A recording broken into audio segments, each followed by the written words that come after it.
പഞ്ചാബിലെ മൊഹാലിൽ ബഹുനില കെട്ടിടം തകർന്നു വീണുണ്ടായ അപകടത്തിൽ ഒരു മരണം.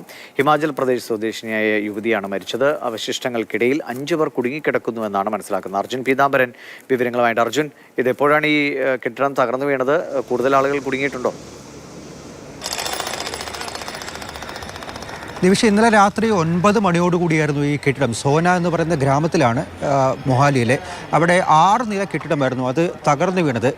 തൊട്ടടുത്ത് തന്നെയുള്ള ഈ കെട്ടിടം നിന്നതിന് തൊട്ടടുത്ത് തന്നെയുള്ള മറ്റൊരു സ്ഥലത്ത് ഒരു പ്ലോട്ടിൽ ഈ ബേസ്മെൻറ്റ് തുരന്ന് അവിടെ അസ്ഥിവാരം കുഴിച്ചുകൊണ്ടിരിക്കുകയായിരുന്നു. അതിൻ്റെ പ്രകമ്പനത്തിലാണ് ഈ തൊട്ടടുത്ത് തന്നെ ഉണ്ടായിരുന്ന ഈ ബഹുനില കെട്ടിടം തകർന്നു വീണത് എന്നുള്ള കാര്യമാണ് അവിടെയുള്ള അധികാരികൾ അറിയിച്ചിരിക്കുന്നത്.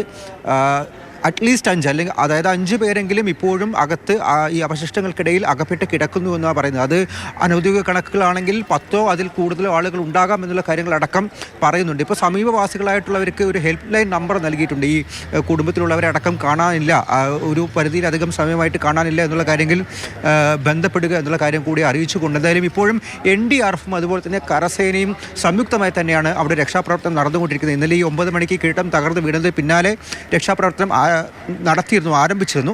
അതിനിടയിൽ നിന്നും ഒരു പെൺകുട്ടിയെ മാത്രമായിരുന്നു പുറത്തേക്ക് എടുക്കാൻ വേണ്ടി സാധിച്ചത്. 20 വയസ്സാണ് പ്രായം. ഹിമാചൽ സ്വദേശിയാണ്, ദൃഷ്ടി വർമ്മ.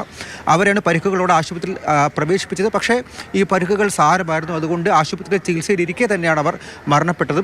ഇപ്പോഴും ചുരുങ്ങിയത് 5 പേർ ആ അവശിഷ്ടങ്ങൾക്കിടയിൽ കുടുങ്ങിക്കിടക്കുന്നുണ്ട് എന്നുള്ള കാര്യമാണ് പറയുന്നത്. രക്ഷാപ്രവർത്തനം നടക്കുന്നു. ഒപ്പം തന്നെ കെട്ടിട ഉടമകളായിട്ടുള്ള 2 പേരുണ്ട്. ആ 2 പേർക്കെതിരെയും മനഃപൂർവ്വമല്ലാത്ത നരഹത്യക്ക് അടക്കം കുറ്റം ചുമത്തിയിട്ടുണ്ട്. കേസ് രജിസ്റ്റർ ചെയ്തിട്ടുണ്ട്. ശരി. അർജുൻ പീതാംബരനാണ് വിവരങ്ങൾ നൽകിയത്. പഞ്ചാബിലാണ് ഇങ്ങനെ ഒരു അപകടമുണ്ടായത്.